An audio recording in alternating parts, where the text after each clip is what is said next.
Picture this: a continental appetite suddenly starved. Across an entire continent, the predator that had reigned supreme for millennia, the gray wolf, was erased so completely that by 1950, fewer than 1,000 remained alive in all of Europe, clinging to existence in the most remote, inaccessible corners of the continent. Then, something extraordinary happened.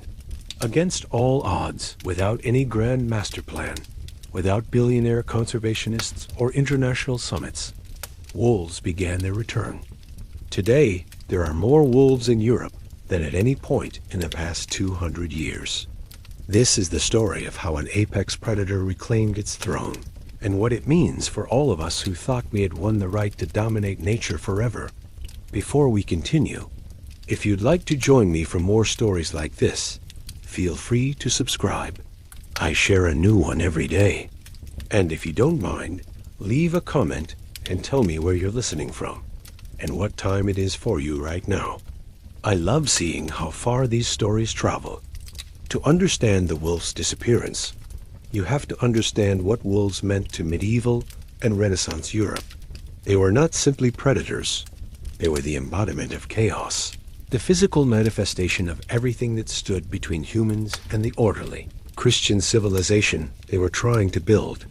In the medieval imagination, particularly as it developed through the early Christian period, the wolf was not just a dangerous animal.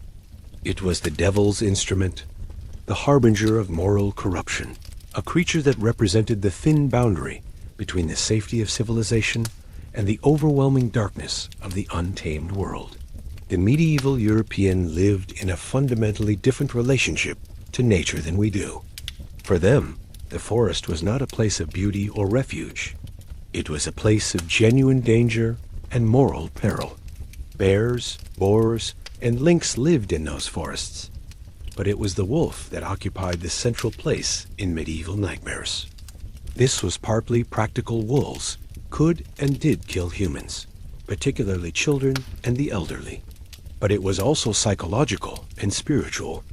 The wolf became a symbol of everything that the medieval church and medieval society needed to conquer: wilderness, irrationality, the untamed forces that lurked beyond the village gate, waiting to reclaim what humans had taken from them. In the fairy tales that were passed from mother to child for centuries, stories that would eventually be recorded by folklorists and distributed to the world, wolves were not portrayed as simple predators. They were portrayed as cannibals, as shapeshifters, as seducers of innocence. The wolf in these stories was not just hunting for food. It was hunting for moral corruption. It wanted to devour not just the body, but the soul. Little Red Riding Hood, that most famous of all European fairy tales, encodes this fear perfectly. The wolf is not merely a predator. It is a predator that wears disguises, that seduces through false friendship, that preys on the innocent and naive. The wolf became, in the European imagination, a symbol of everything civilization needed to conquer. To be civilized meant to have eliminated the wolf. To have a safe village meant to have killed every wolf within range of it. The wolf hunt became not just a practical necessity, but a moral imperative, a sign of civilization's triumph over savagery. For centuries, European societies pursued wolves with the kind of religious fervor usually reserved for heresy. During the Middle Ages, formal wolf hunts became major social events, occasions for nobility to display their valor and strength. These were not small-scale hunting parties. They were sometimes enormous undertakings involving hundreds of people, designed to drive every wolf out of a given territory and slaughter them. In the chronicles of the time, successful wolf hunts were recorded with the same pride that accompanied military victories. They were triumphs of civilization over nature. In France, special units called the Louveterie were established sometime in the 13th century, essentially government wolf-killing brigades. Their mission was unambiguous and absolute: eliminate every wolf from French territory.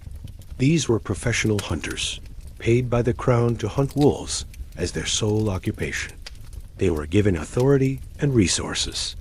They were celebrated when they succeeded.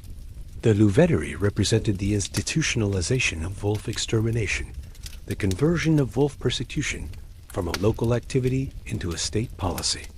Similar organizations emerged across Europe, adapted to local conditions, but serving the same fundamental purpose: the complete elimination of wolves.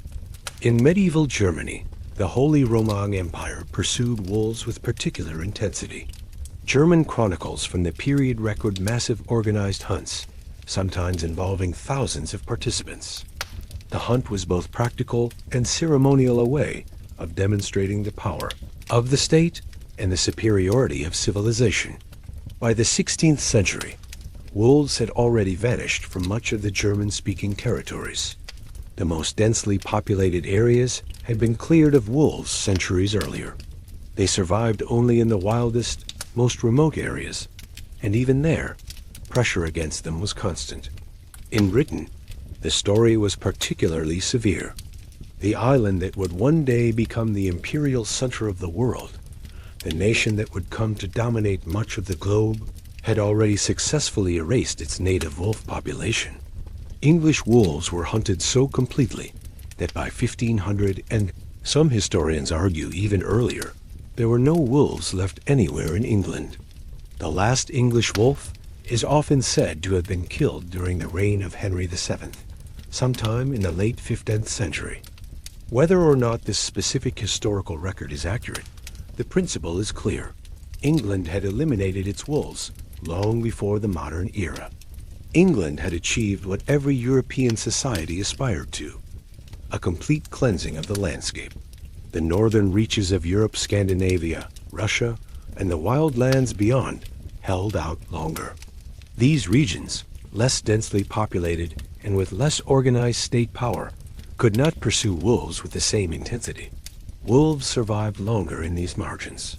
But even here, the trend was toward elimination. The expansion of human settlement, the intensification of hunting, a gradual encroachment of civilization, all of these trends worked against the wolf. But the real turning point came with industrialization.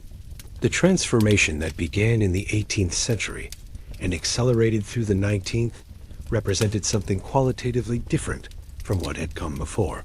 It was not simply that humans had more efficient methods of hunting wolves. That was part of it, yes. But more profoundly, industrialization represented a total reimagining of the relationship between humans and land. The 19th century brought technological advances that made the wolf's extinction not just possible, but almost inevitable. Firearms became more efficient and more widely distributed. Rifles that could kill at distance and with reliability replaced the crossbows and muskets of earlier eras. Poison became easier to manufacture and easier to distribute. Rather than hunting wolves with dogs and spears and traps, you could simply place poisoned meat throughout the landscape. This was more efficient, more thorough, and more impersonal. You did not have to see the wolves die. You simply left the poison and let nature take its ugly course. Railways penetrated the deepest forests, bringing hunters and trappers to places wolves thought were beyond reach. Before railways, there were vast interior forests that had rarely been visited by humans, remote areas where wolves could find sanctuary. The railway changed this. Suddenly, a hunter could take a train deep into previously unreachable territory. Supply lines could be established. Professional wolf hunters could move freely across the landscape. The railway turned the wolf's last refuges into accessible territory. And perhaps most importantly, the ideology of progress demanded it. Progress meant civilization expanding into every corner of nature. Progress meant fences and farms, factories and fields. Progress meant civilization advancing like a conquering army, bringing order and industry to every place that wilderness had previously dominated. Progress meant no wolves. The wolf was not compatible with progress. The wolf was a sign that progress had not yet reached or had reached and failed to maintain a particular territory. The transformation of the landscape itself worked against the wolf.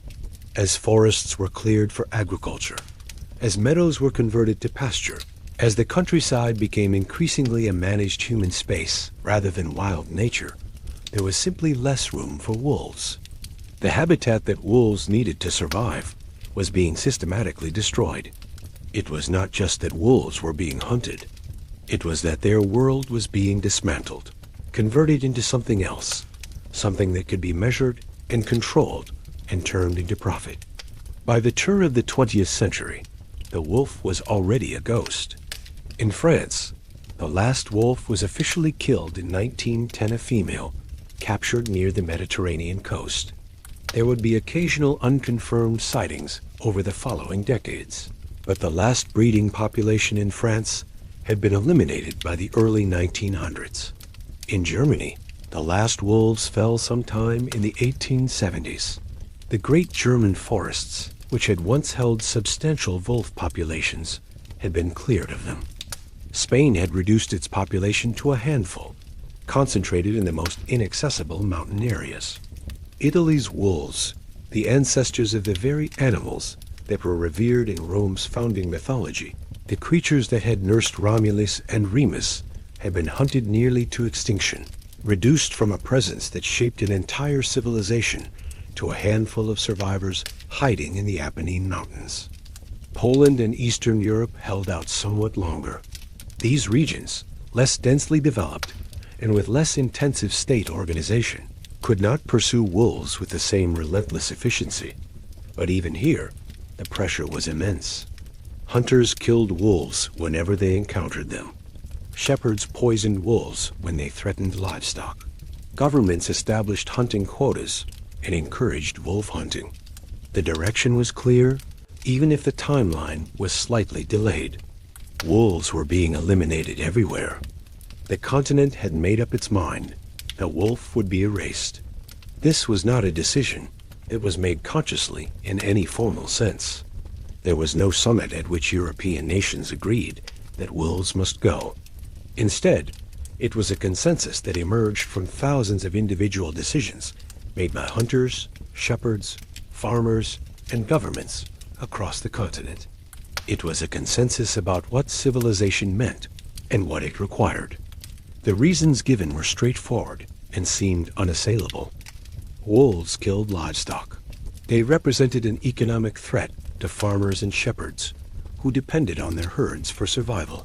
In an era before modern veterinary medicine and before the economics of food production became globalized, losing sheep or cattle to a wolf attack was a genuine disaster. A family's entire winter food supply could be devoured by a pack of wolves in a single night. The wolf was an enemy of prosperity and survival. The testimonies from the time make this clear. Farmers and shepherds were not engaging in some abstract philosophical exercise about dominating nature. They were trying to survive. The wolf represented a real threat to their livelihoods and their family's welfare. When a shepherd lost a significant portion of his flock to wolves, he was not just losing animals. He was losing his livelihood, his ability to feed his family through the winter, his stake in the community. From this perspective, the wolf was not a creature to be coexisted with. It was a threat to be eliminated.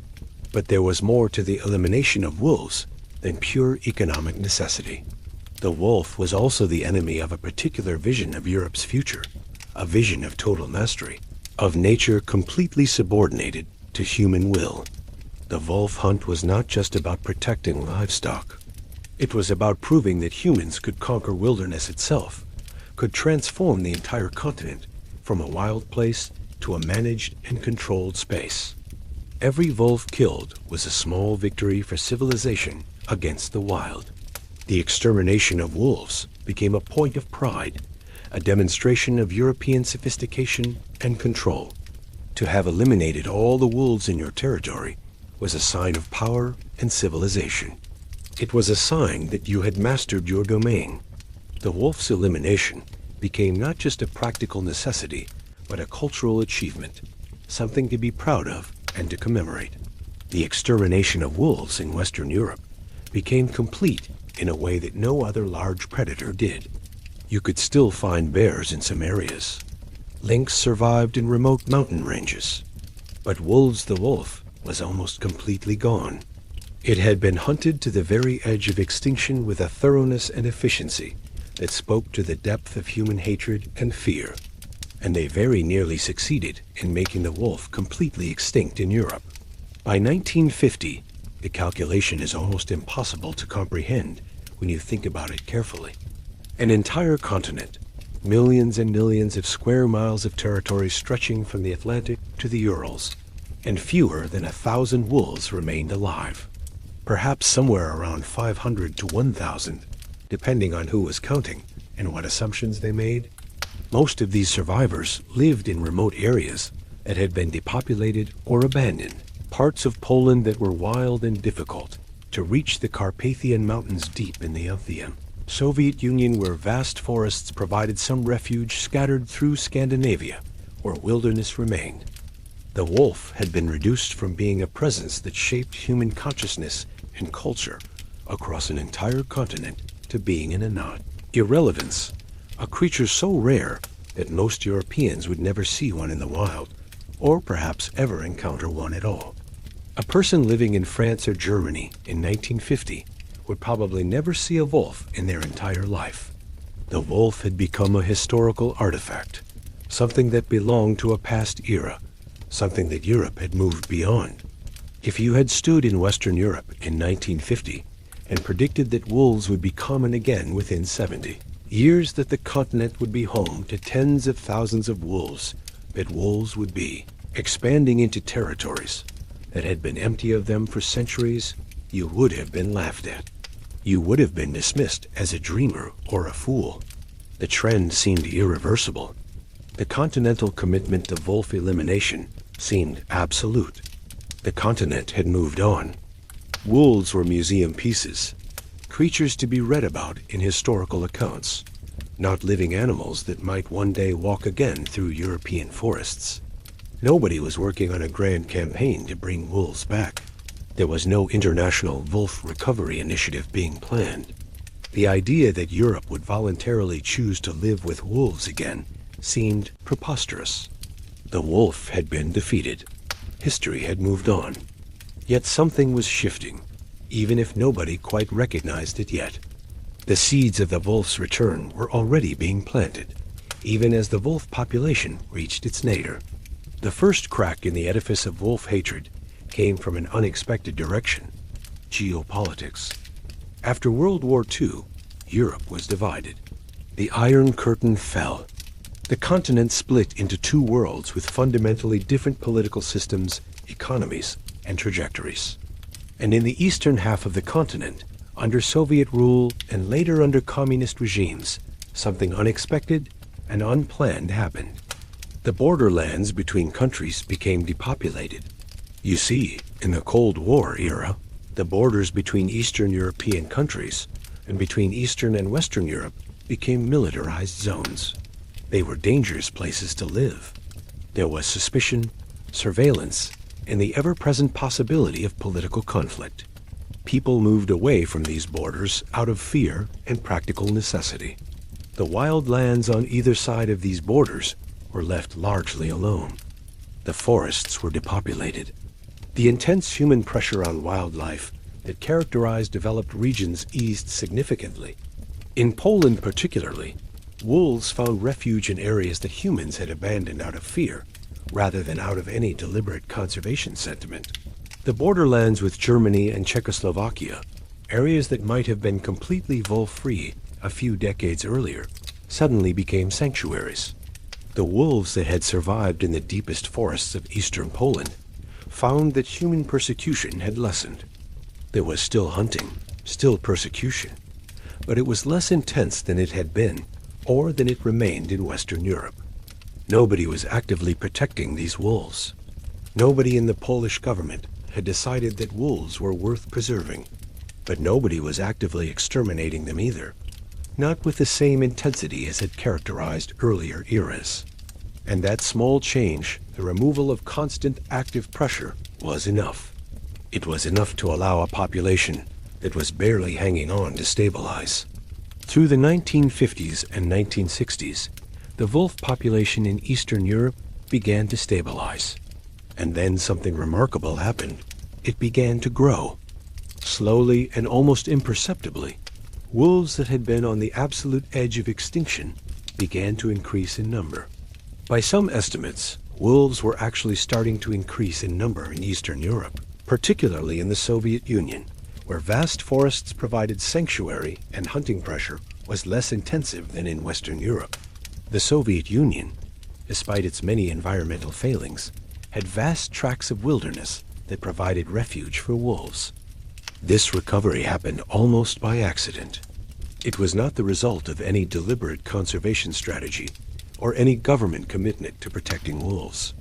It was the byproduct of geopolitical division and the collapse of the old European order, not the result of any conscious decision to preserve the species. But it set the stage for something remarkable that would unfold over the following decades. The wolves that survived in Eastern Europe during the Cold War era became the seed population for the entire European wolf recovery. The second crack in the edifice of wolf hatred came from within European consciousness itself. After the horrors of World War II and the Holocaust, after humanity had witnessed what could result from an ideology of total domination and control, something shifted in how Europeans thought about the relationship between civilization and nature.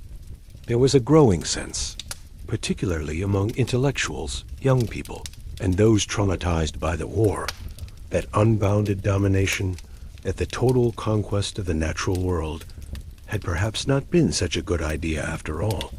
This was not a simple or straightforward process. The 1950s saw the peak of European industrial development and the widespread adoption of technologies designed to control nature: pesticides, herbicides, chemical fertilizers, and large-scale industrial agriculture. In many ways, the 1950s represented the apex of humanity's attempt to completely master and control nature.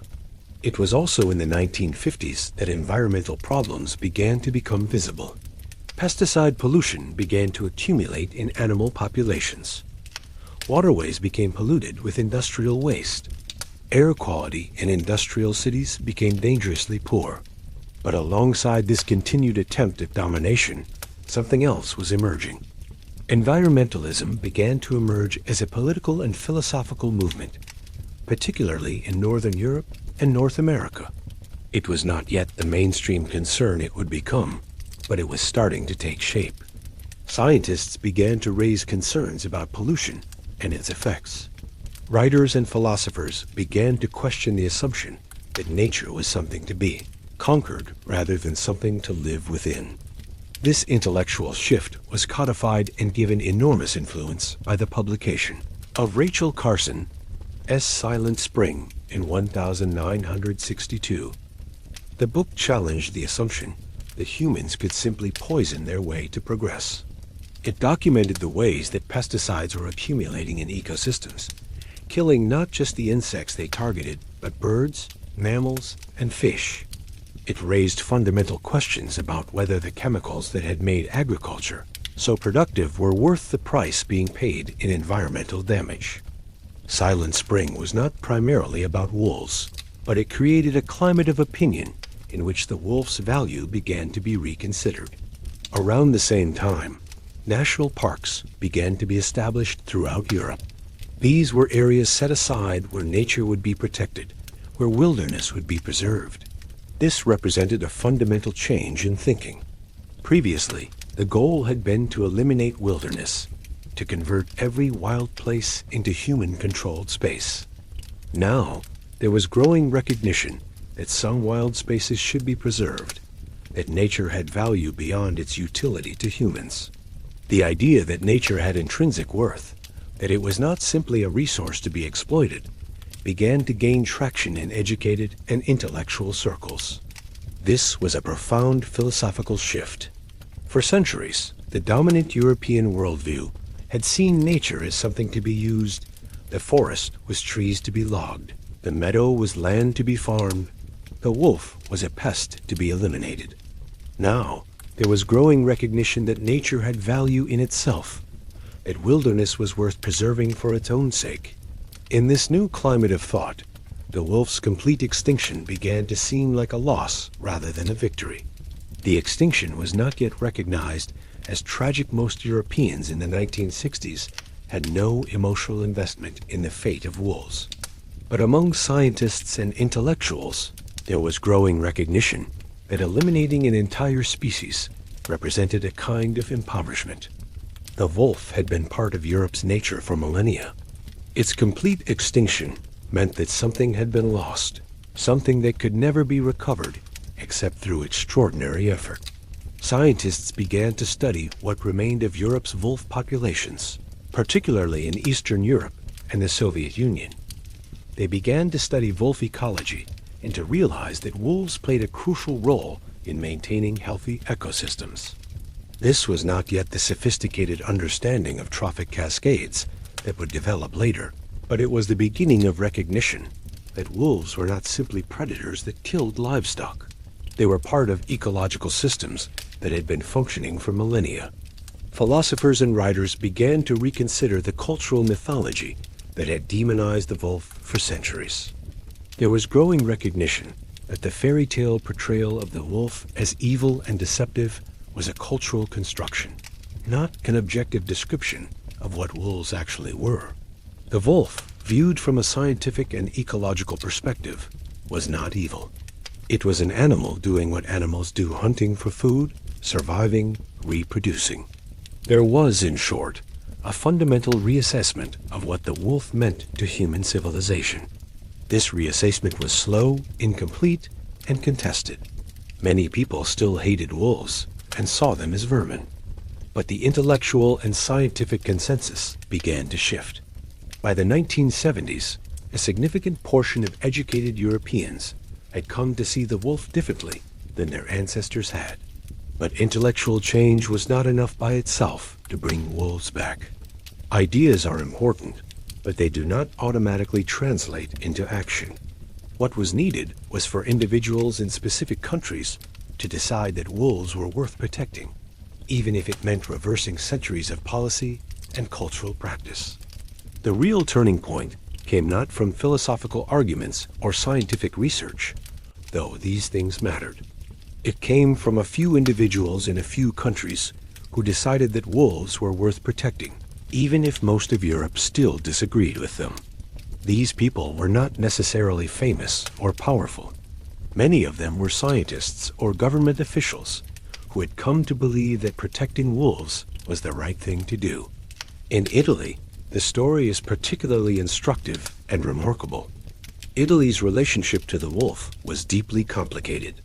Rome itself had been founded, according to legend, by Romulus and Remus, who were nursed by a she-wolf.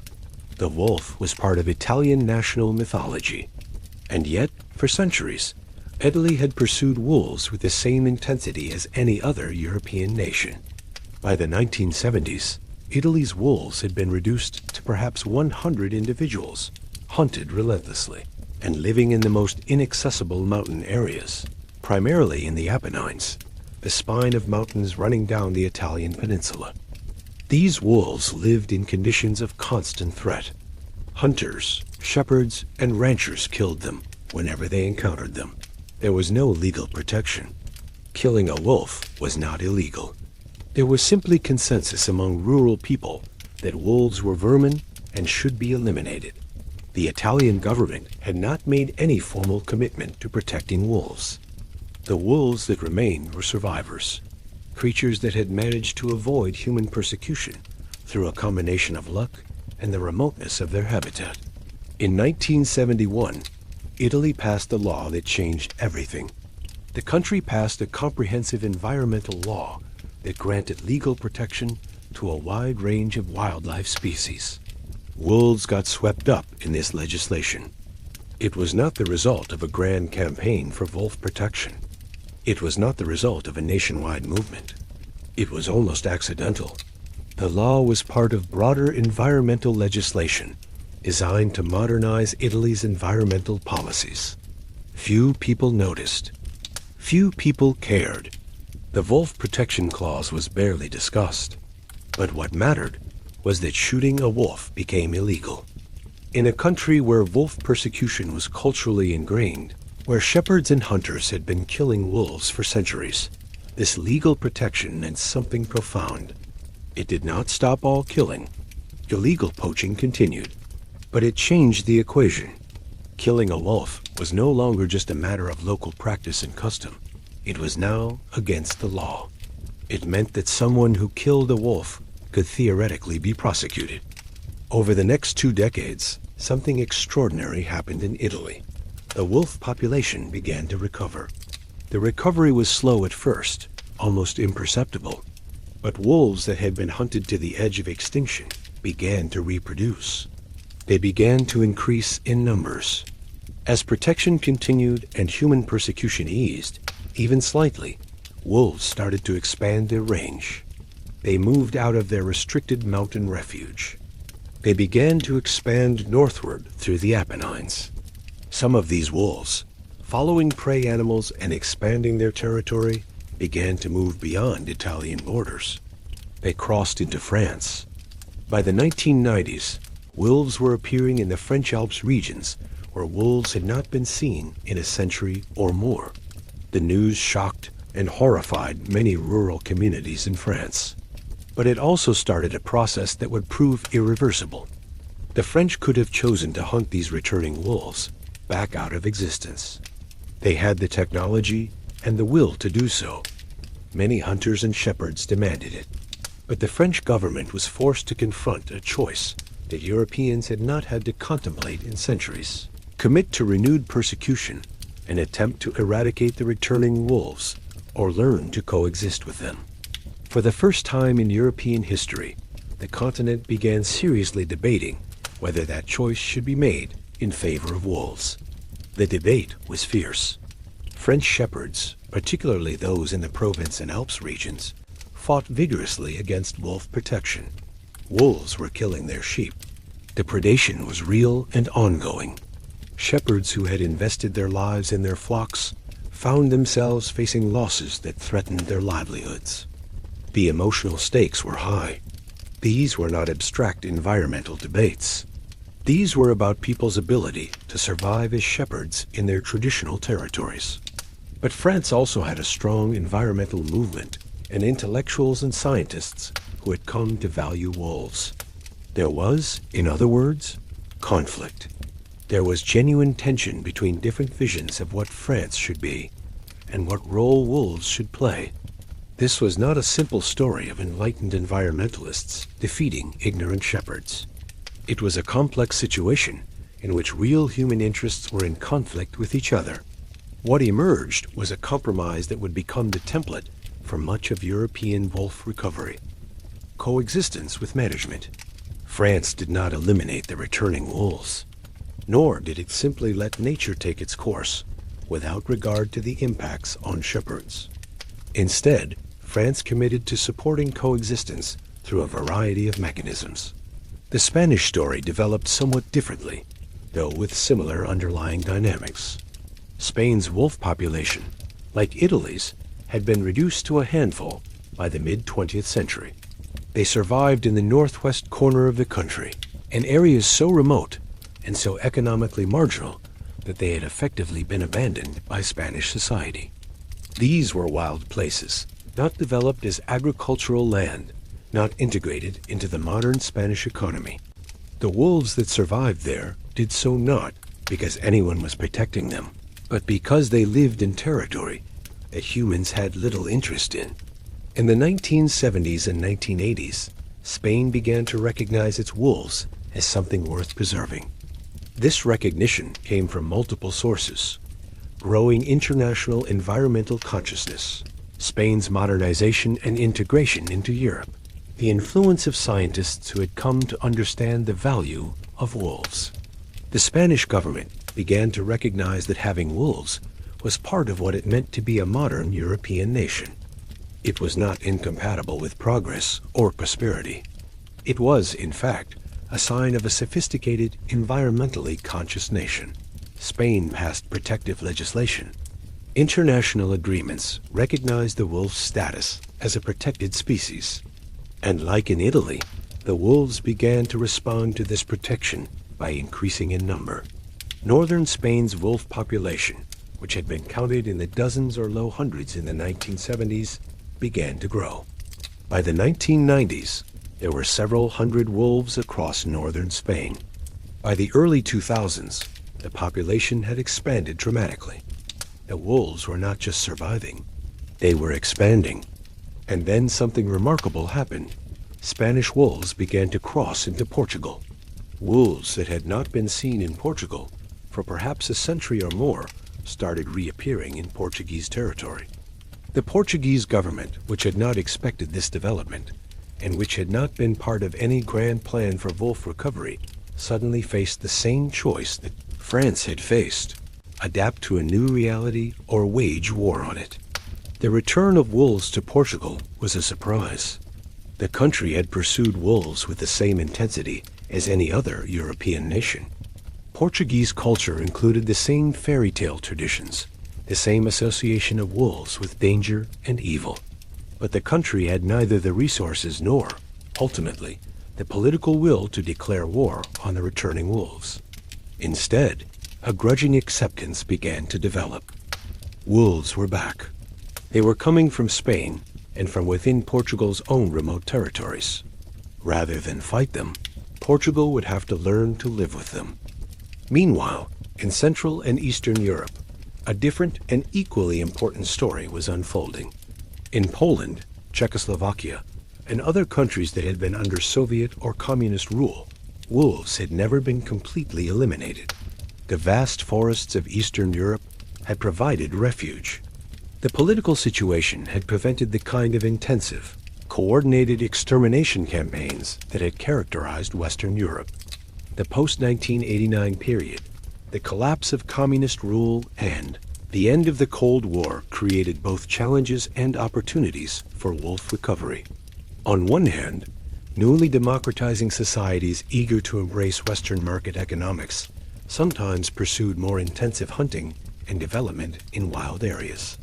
The opening of markets meant that forestry companies could more easily access and exploit previously protected forests.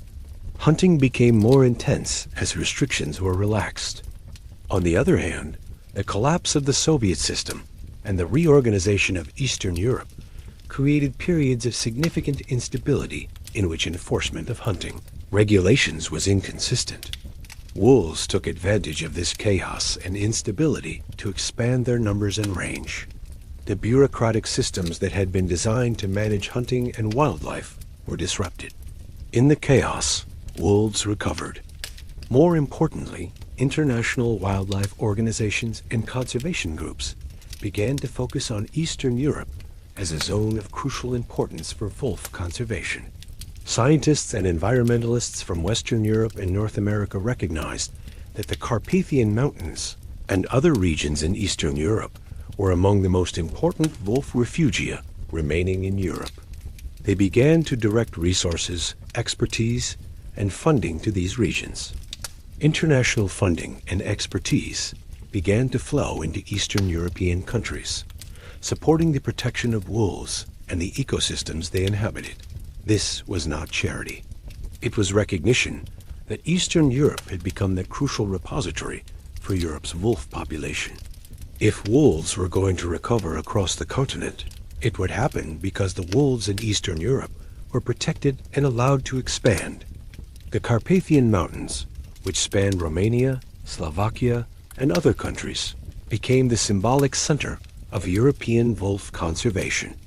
The region had never had wolves completely exterminated. Populations had been reduced, certainly, but some wolves had always persisted. As protection increased, the population began to thrive. By the early 21st century, Romania had one of the largest and most robust wolf populations in Europe. The country that had been written off as economically peripheral and politically unstable became the stronghold of Europe as wolves. In Scandinavia, the story took on yet another dimension, one that was peculiar to the region. Sweden and Norway had small but persistent wolf populations throughout the post-war era. These populations had been hunted and persecuted, but never completely eliminated. The vast forests of Scandinavia and the relatively Low human population density meant that even under intensive hunting pressure, wolves could find refuge and reproduce. In the 1970s and 1980s, conservation efforts began to focus on protecting Scandinavian wolves. Scientists argued that the region's wolves were genetically important and represented a distinct population that deserved protection. But there was another crucial factor that made wolf recovery possible in Scandinavia: the partial collapse of the elk hunting industry. For centuries, hunting had been a crucial part of Scandinavian culture and economy. Large-scale organized hunting of elk and other large mammals had been an important way for rural communities to earn income and sustain themselves. But as modernization proceeded and rural economies diversified, the economic importance of hunting declined. In some areas, hunting pressure decreased.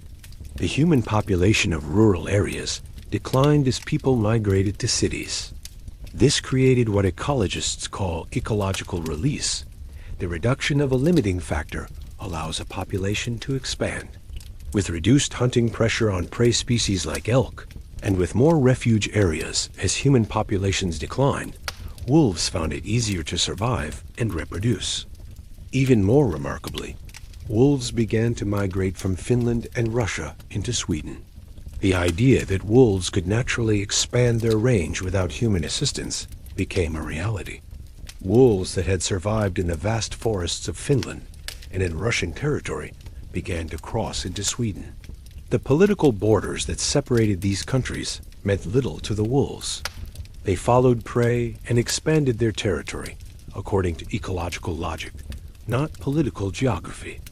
By the 1990s, the Scandinavian wolf population was larger than it had been in perhaps a century.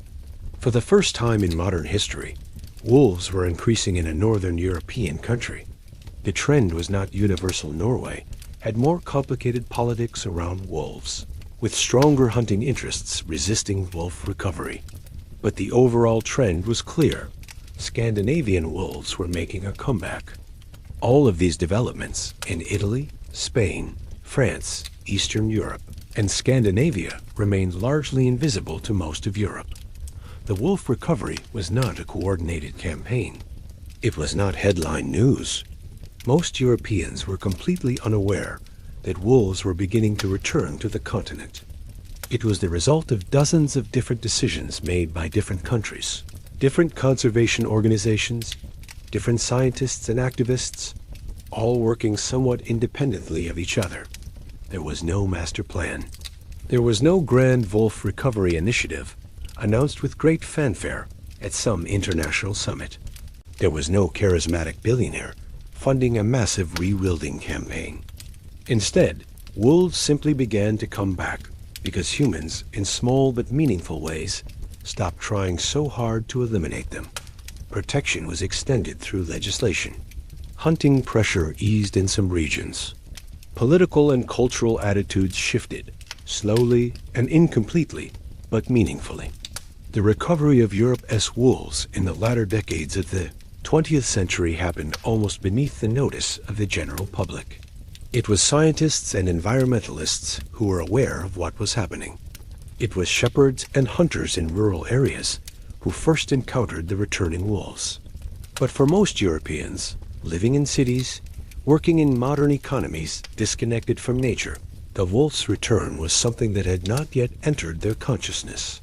Yet by the end of the 20th century, the trend was unmistakable. Wolves were spreading. Populations were increasing. For the first time in centuries, the question was not whether wolves would survive in Europe, but how far they would spread and what it would mean for European society. The return of wolves was not going to be simple or straightforward, though. It was going to create genuine, intense conflict between different human interests and visions of what Europe should be. Because wolves, you see, didn't just come back to the remote mountain areas and wild forests where humans had largely abandoned them. They expanded into regions that were still inhabited by people who made their living herding sheep and cattle. They created a fundamental problem that had no easy solution.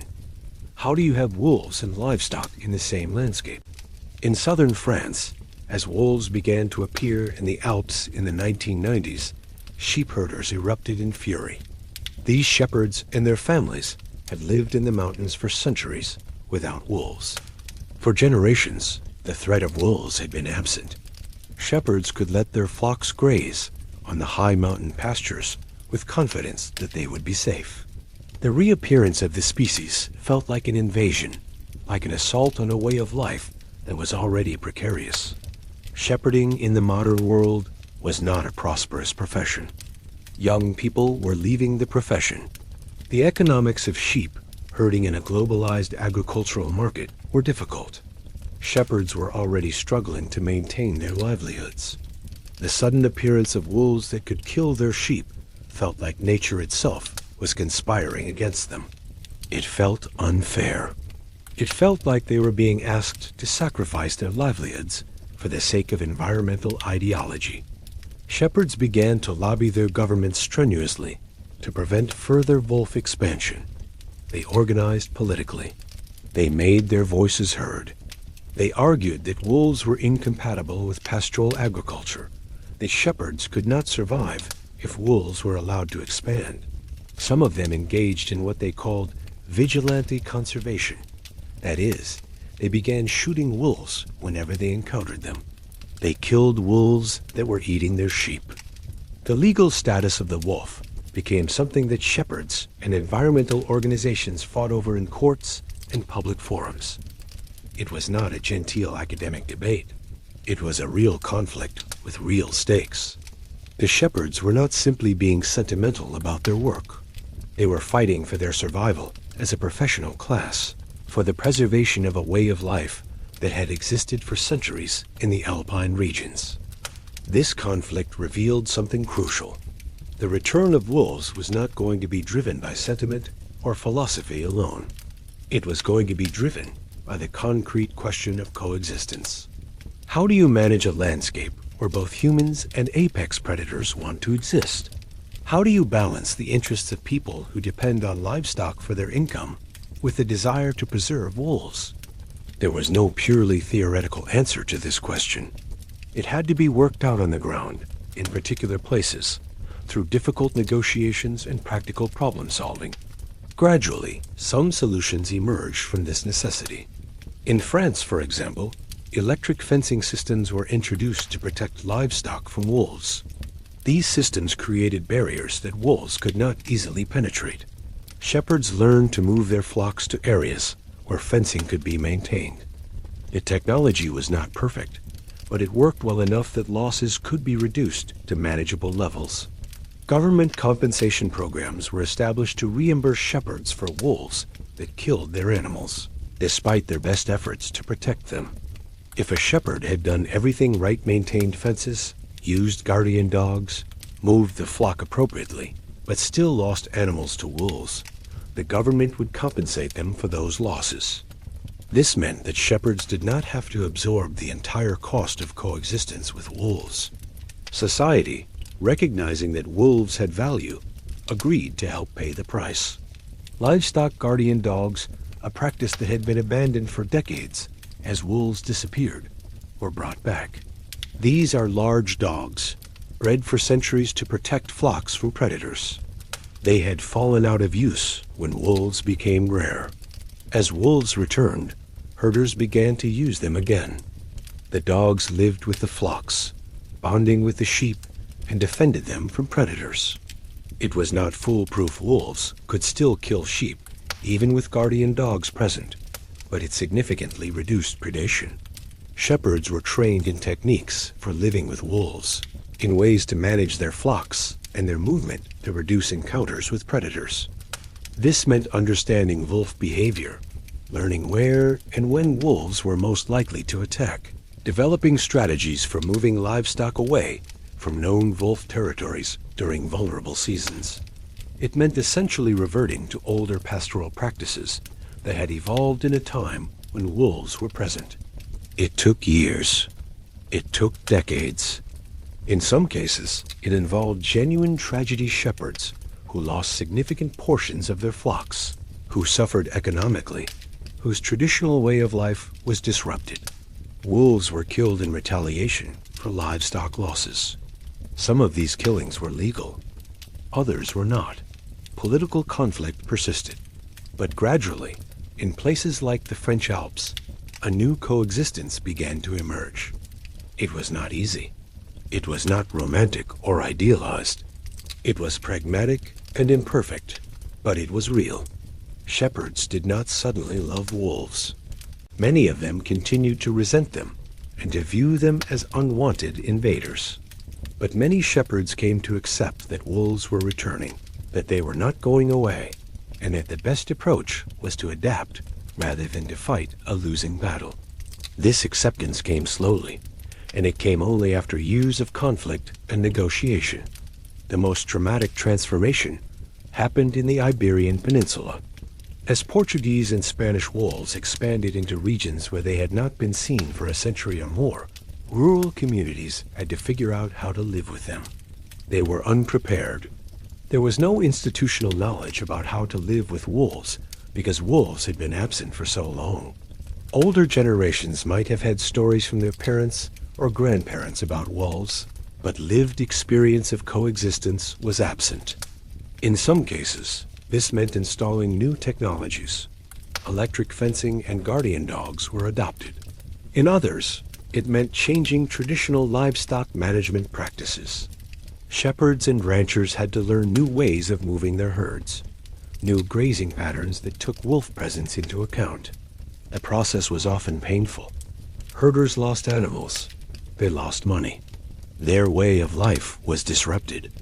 Shepherds and ranchers fought fiercely against wolf conservation efforts. There were protests. There was political pressure. There were demands that the government kill wolves, or at least remove legal protections. But ultimately, these efforts failed. The wolves continued to expand. The governments of Spain and Portugal, influenced by international conservation standards and by their own national commitments to environmental protection, maintained legal protection for wolves. But something remarkable happened over time. Over years and decades, communities began to adapt. They developed systems that worked. Predation incidents, while not eliminated, became manageable. Shepherds and ranchers learned techniques for coexistence. They invested in protection systems. They changed their practices. They accepted wolves as a permanent part of the landscape. And in some cases, something even more unexpected occurred. Local communities began to take pride in having wolves on their land. Wolves became an unexpected economic asset. Ecotourism emerged as a new industry. People came to Portugal and Spain specifically to see wolves, to hike in wolf country, to experience something wild and dangerous. Tour operators began to offer wolf watching expeditions. Hotels and restaurants in rural areas benefited from the influx of tourists interested in wolves. Suddenly, wolves were not just a threat to livestock. They were also a resource. A living wolf was worth more to a community than a dead one. If you counted the tourism revenue, the international conservation funding, the prestige of being home to Europe's most significant wolf population, shepherds who had fought against wolves found that some of their neighbors were making money from wolf tourism. This economic dimension proved crucial to the long-term success of wolf coexistence. It meant that the argument for wolf conservation was no longer purely environmental or philosophical. It was also economic. Communities that had seen wolves as threats began to see them as opportunities. Not everyone benefited equally, and conflicts persisted, but the economic incentive created a new basis for coexistence. By the turn of the 21st century, the pattern was unmistakably clear. Wolves were returning to Europe, and this return was becoming irreversible. The population that had stood at fewer than 1,000 in 1950 had grown to perhaps 5,000 or 6,000 by 2000. This was still a small population relative to historical numbers, but it represented a staggering increase from the nadir of the 1950s. In the early 21st century, the growth accelerated dramatically. Packs that had not existed for a century began to form in regions where wolves had been absent. Wolves pushed further north, and further west than anyone had expected. The recovery was not just happening in remote mountain areas. It was spreading to increasingly developed and populated regions. In Germany, a country where wolves had been extinct for over a century, the first wolves began to appear in the early 2000s. These were wolves migrating from Eastern Europe, following prey and expanding their territory. German scientists documented the arrival of individual wolves, carefully photographing and tracking them. Then there was a second wolf, and the first confirmed breeding pack in Germany in over 100 years. The news generated enormous attention in Germany. For a country that prided itself on its environmental consciousness, the return of wolves was symbolically significant. Here was proof that rewilding was possible, that nature could recover if given protection. But it also generated fear among hunters and rural residents. Some people viewed the returning wolves as a threat. Despite this initial resistance, Germany chose to protect the wolves. The country passed legislation ensuring their legal protection. Germany, now a unified nation after decades of division, recognized that having wolves was part of what it meant to be a modern European country. By 2010, Germany had an established wolf population. By 2020, Germany had multiple packs, and the population was steadily growing. Wolves were now a permanent part of the German landscape, something that would have seemed impossible just a few decades earlier. In France, wolves moved from the Alps into other mountain ranges. They appeared in the Pyrenees in southwestern France, an area that had been wolf-free for even longer than the Alps. They moved into the Massif Central, the wild uplands in south-central France. The country that had created the Loup-Veterie centuries before to eliminate every wolf now had to manage an expanding wolf population across multiple regions. The French government, despite intense pressure from rural communities and hunting organizations, chose to protect the wolves. This decision generated enormous controversy. It created genuine political division. Rural France and urban France were increasingly at odds over the wolf issue. Rural communities saw wolves as being imposed on them by urban environmentalists who did not understand rural life. Urban environmentalists saw the protection of wolves as a non-negotiable environmental principle. But despite the political conflict, the French government maintained its commitment to wolf protection. The country continued to invest in compensation programs, continued to support coexistence initiatives, continued to pursue legal protections even when facing fierce political opposition. This demonstrated something important. European societies had changed. We were no longer willing to tolerate total extinction simply because humans were inconvenienced. We were willing to accept the costs of coexistence. The political battle in France over wolves reflected broader debates about what modernity meant and what relationship humans should have with nature. For some, protecting wolves was a sign of a mature, sophisticated society that recognized the value of nature beyond its utility.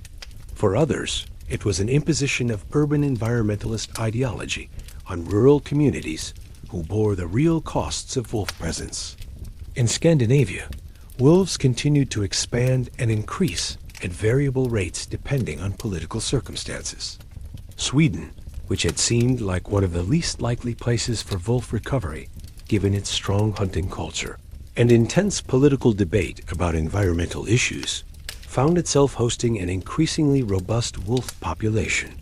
The country that had once pursued wolves with determination now had to manage them as part of the landscape. This was not accomplished without conflict. Swedish hunters vigorously opposed wolf expansion. They argued that wolves competed with them for game, that wolves were decimating elk populations, that allowing wolves to increase was incompatible with hunting traditions. The debate became heated and personal. Hunters and environmentalists found themselves in fundamental disagreement about what Sweden should be. But the wolves kept coming. Populations expanded. More packs formed. By the 2010s, Sweden had a firmly established wolf population that was expanding northward. For the first time in centuries, wolves were a permanent feature of the Swedish landscape. Norwegian wolves expanded northward into regions where wolves had not been seen for generations. But Norway's politics around wolves were even more contentious than Sweden's. The country had powerful hunting interests and a cultural tradition of hunting that was deeply embedded in national identity. Legal hunting of wolves was permitted in Norway, and the government set quotas that kept wolf populations relatively low. Still, the wolves persisted. Despite hunting pressure, the populations continued to grow and expand. Norwegian wolves crossed into Sweden. Swedish and Norwegian wolves began to interbreed, creating a shared population that transcended national borders. The wolves did not recognize the political boundary between the two countries. They followed ecology and opportunity. The story of Central and Eastern European wolves is particularly remarkable because it represents the most significant wolf stronghold in Europe. In the countries of the former Soviet bloc Poland, Slovakia, Romania, and others, the post-1989 period saw dramatic environmental changes and dramatic changes in wildlife policy. On one hand, the newly democratizing societies eager to embrace Western market economics sometimes pursued more intensive hunting and development in wild areas. The opening of markets and the privatization of forests meant that logging companies could more easily access and exploit previously protected forests. Hunting became more commercialized and more intensive as restrictions were relaxed and profit incentives emerged. On the other hand, the collapse of the Soviet system and the reorganization of Eastern Europe created periods of significant instability in which enforcement of hunting regulations was inconsistent and often completely absent. The old Soviet bureaucratic systems that had managed wildlife and forestry collapsed. In this chaos, enforcement of hunting laws became sporadic. Wolves took advantage of this instability and chaos to expand their numbers and their range.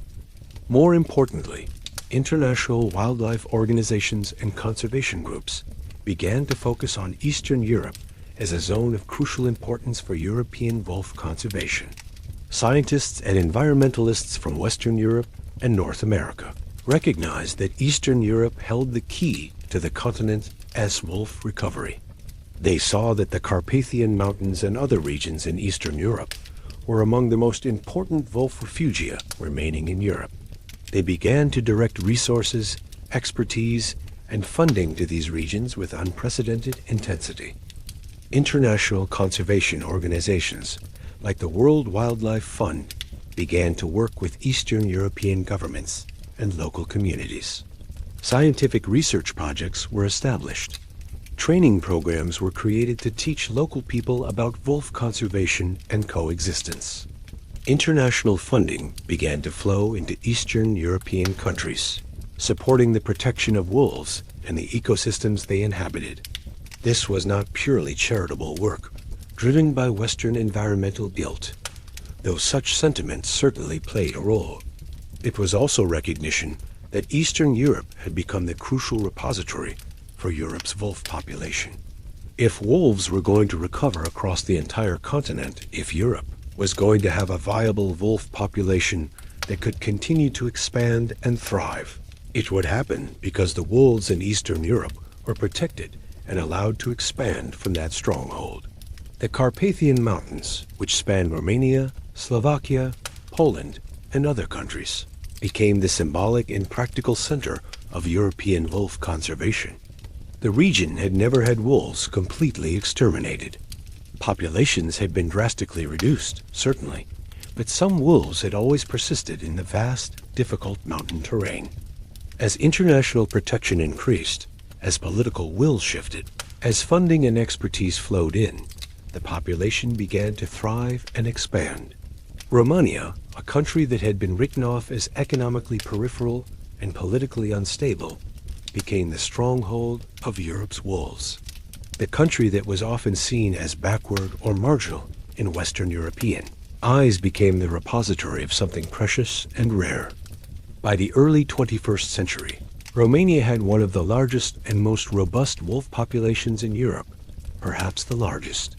The Romanian Carpathians held more wolves than almost anywhere else in Europe. This created a complex situation. Romania was economically developing and trying to integrate into the European Union. Economic pressure mounted to develop the Carpathian region more intensively, to log the forests, to expand human settlement, to extract resources. But at the same time, international recognition of the Carpathians' importance for wolf conservation meant that there was pressure and funding to protect the region. Romania had to navigate between these competing pressures. The country ultimately chose a path that involved protecting wolves while also pursuing economic development. It was an imperfect compromise, but it meant that the Carpathians remained one of Europe's most important wolf regions. In Poland, the recovery was different. Poland had never eliminated its wolves completely. The country had substantial wolf populations throughout the 20th century, even during the communist period. As communism collapsed and Poland integrated into the West, wolves continued to be present. But the post-1989 period saw rapid economic development and intensified hunting pressure. Yet Polish wolves persisted and even expanded. By the early 21st century, Poland had one of the largest wolf populations in Europe. Wolves were particularly common in the eastern regions, near the border with Belarus and Russia. Polish hunters and shepherds had to learn to live with wolves again, or rather to continue living with them as their ancestors had. The relationship between Polish society and wolves was complex. On one hand, there was cultural memory of coexistence. Older generations could remember when wolves were more common. On the other hand, there was also the desire to modernize and to pursue hunting traditions without the complication of wolf predation.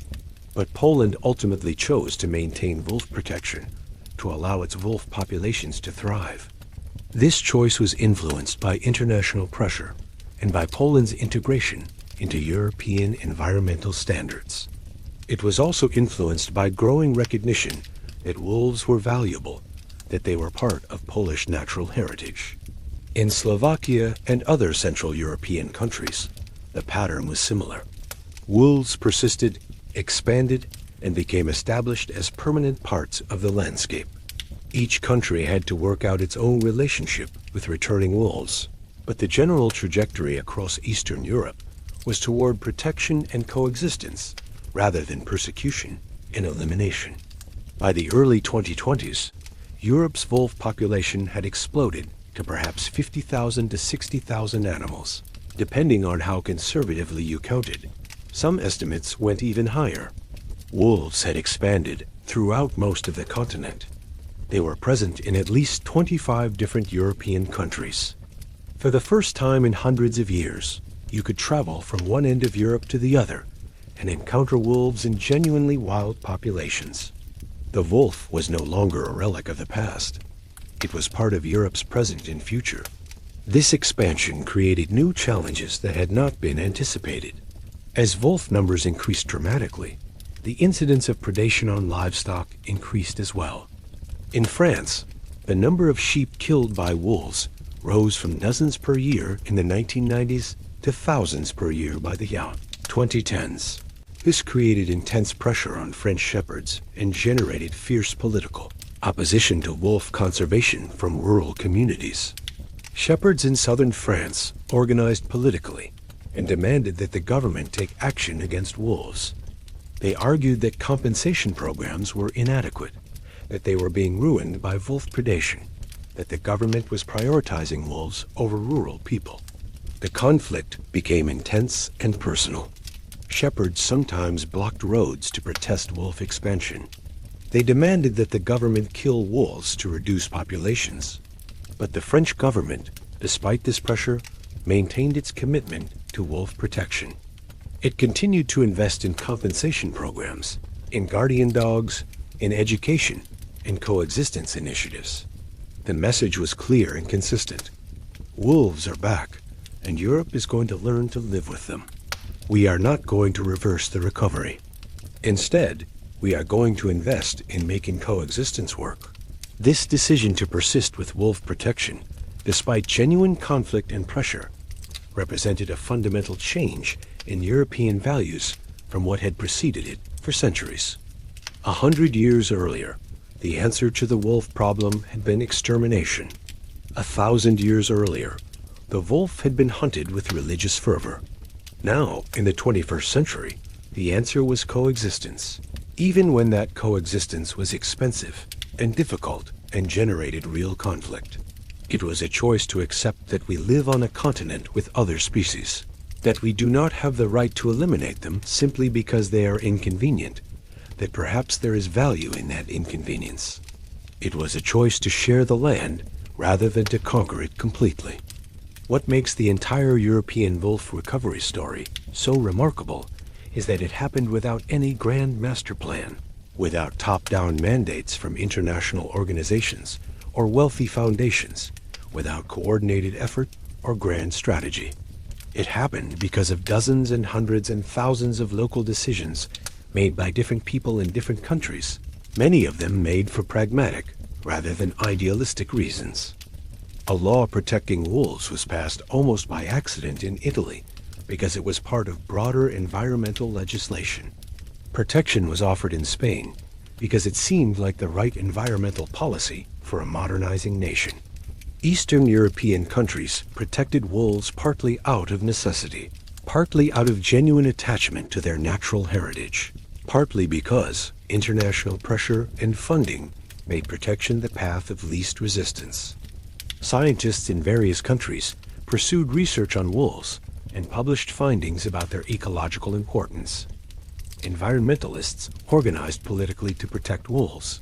Shepherds and hunters, despite their opposition, gradually adapted to living with wolves. Government agencies slowly shifted policies and priorities. International organizations provided funding and technical support.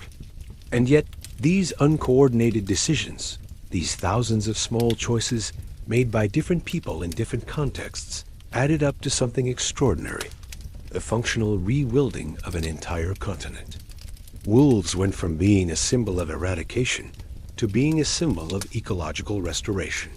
They went from being a vestigial relic of the past to being a living, expanding presence that shapes how we understand our relationship to nature. The scientific understanding of trophic cascades and the ecological role of wolves meant that their recovery had significance beyond sentiment. Scientists began to document what happened when wolves returned to ecosystems. Where wolves had been absent, large herbivore populations had exploded. Elk and deer were so numerous in places like Yellowstone, Scandinavia, and the Alps that they were completely overgrazing vegetation. They were eating everything, preventing the forest from regenerating. When wolves returned, they controlled herbivore populations. This meant that less vegetation was eaten. Forests could regenerate. Vegetation recovered on hillsides that had been eaten bare. This, in turn, affected water retention, erosion, and entire food webs. The return of wolves meant that other predators benefited too. More carcasses meant more food for scavengers like bears, eagles, and ravens. This phenomenon, which ecologists call trophic cascades, became one of the most powerful scientific arguments for wolf recovery. It was not sufficient to say that wolves were beautiful or that they had cultural significance. You could also say, with scientific rigor, that they were necessary. They were keystone species, animals whose presence or absence had disproportionate effects on entire ecosystems. Their return was making Europe's ecosystems more resilient and more complete. The ecological benefits of wolf recovery were not theoretical abstractions.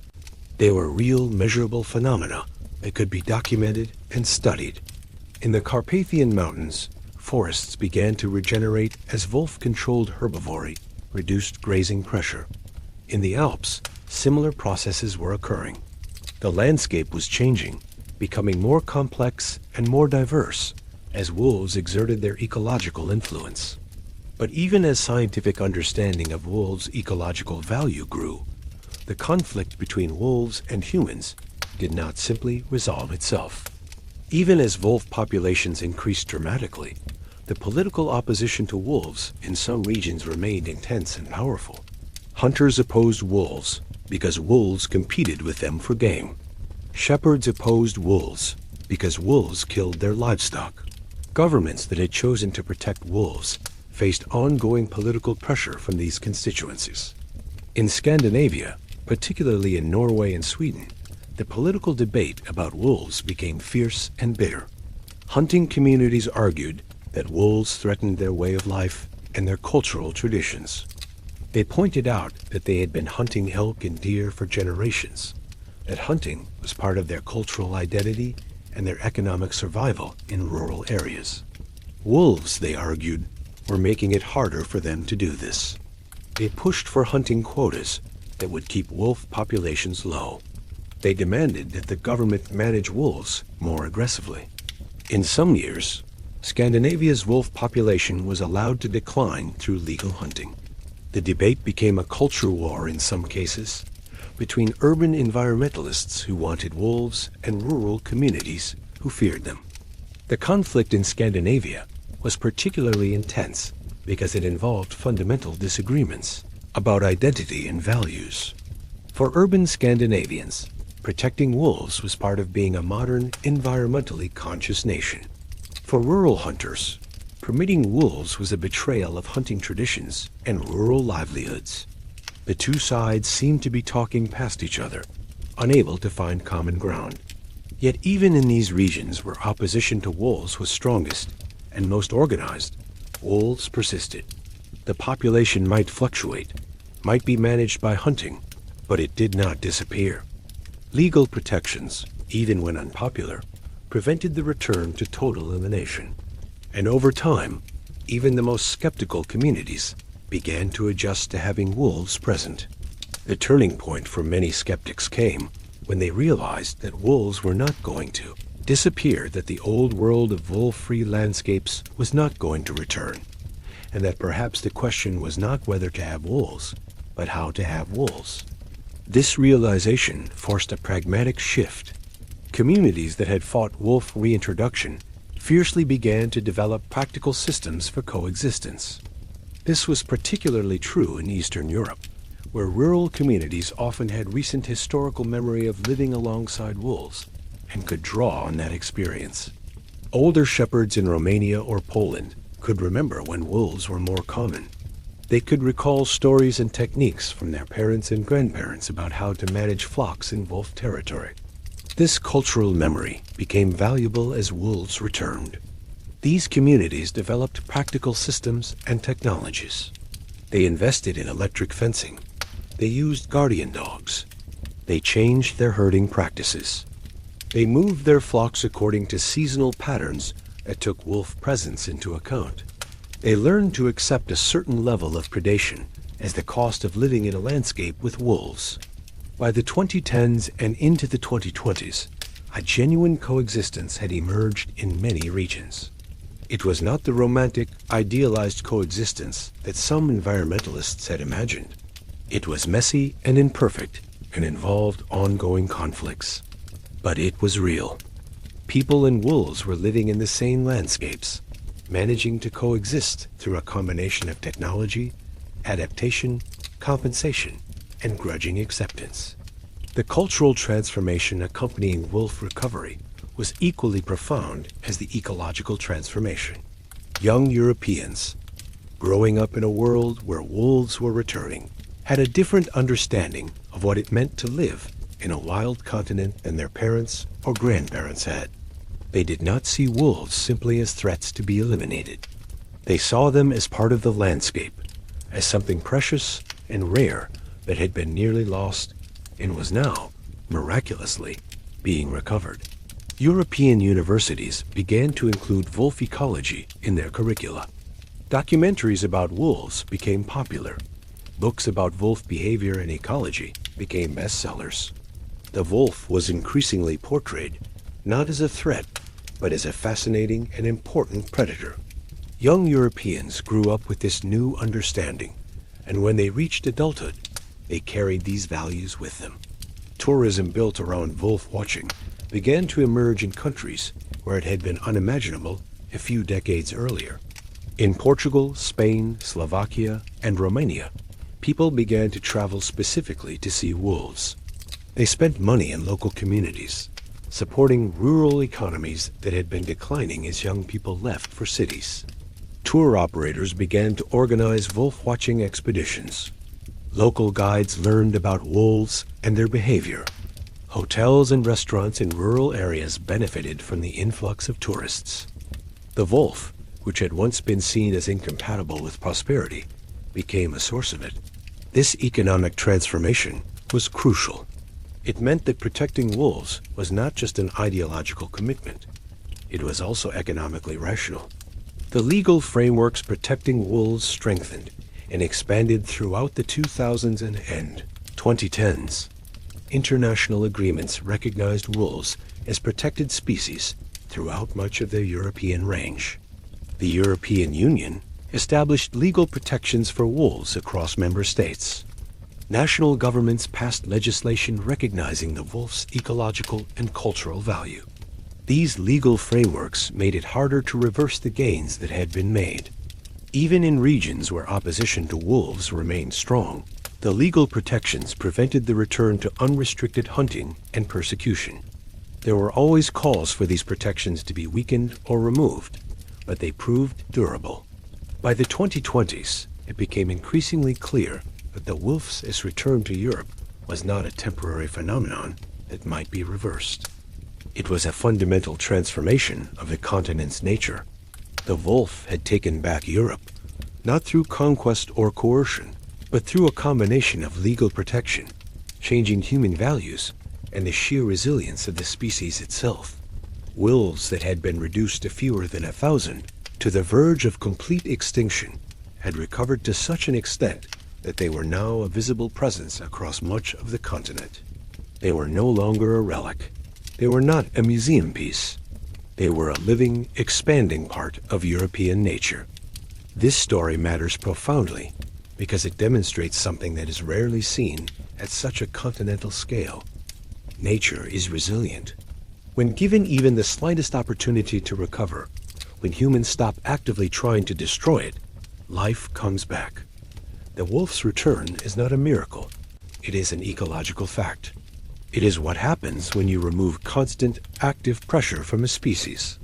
When you stop poisoning wolves, when you stop shooting them on sight, when you provide them with legal protection and refuge, they recover. They expand. They become what they were meant to be. The wolf did not need humans to help it recover in the sense of active intervention. It needed humans to stop preventing it from recovering. The wolf recovery also matters because it shows that coexistence with nature is possible, even when that nature is powerful and potentially dangerous. We do not have to choose between civilization and wilderness. We do not have to choose between human prosperity and the presence of wild predators. These things can coexist. It requires effort. It requires compensation programs and electric fences and livestock guardian dogs. It requires education and cultural change and political will, but it is possible. Perhaps most importantly, the return of wolves to Europe matters because it represents a kind of moral and cultural progress. A medieval European, confronted with the idea that one day the continent would be home to tens of thousands of wolves again, would have been horrified. They would have seen it as a failure, a regression, a sign that civilization was weak and ineffective. They would have interpreted it as a catastrophe. But we see it differently now. We see it as a restoration, as something precious reclaimed, as an acknowledgement that progress does not require the elimination of all wildness. We have come to understand that a truly progressive advanced society is one that can maintain both civilization and nature, that can share the landscape with other species, that can accept the presence of powerful predators without trying to eliminate them. This shift in values represents something important, a maturation of human consciousness about our place in nature. For centuries, the human narrative was one of conquest and domination, of taking over nature and bending it to our will. The wolf was a symbol of what needed to be overcome in that narrative. The elimination of wolves was a trophy of civilization. Now we are beginning to tell a different story. A story in which humans can be part of nature rather than dominating it. A story in which we can live alongside powerful predators. A story in which wilderness is not something to be conquered, but something to be preserved, and when it has been destroyed, to be restored. The wolves at the gate, the ones that the medieval world feared and fought so desperately to keep out, are back. They have reclaimed their territory, not through violence or invasion, but through nothing more than being given a chance to exist. They have come back because humans gradually and often reluctantly chose to let them. Because we changed our laws and our policies. Because we shifted our values and our understanding of what it means to be civilized and progressive. And perhaps that is the deepest meaning of this entire story, that we have the power to undo some of the damage we have done. We do not have to accept that the extinctions are permanent, that the wild spaces are permanently lost, that we have irreversibly conquered the natural world. Through sustained effort, through changing our minds about what matters, through a combination of legal protection and practical coexistence strategies, we can allow nature to come back. It takes time. It takes resources. It takes political will and social change. It requires sacrifice from some people's shepherds who lose livestock, hunters who have fewer game animals to hunt, communities that must adapt their practices. But it is possible. The wolves of Europe stand as testimony to that possibility. They are living proof that recovery is possible, that ecological restoration is not just a dream, but a practical reality, that a creature hunted to the verge of extinction can return and flourish. In their howling across the forests of a continent that thought it had permanently silenced them, there is a message of hope. It is a message that says, the world you destroyed can be restored. The creatures you eliminated can return. Nature is more resilient than you think.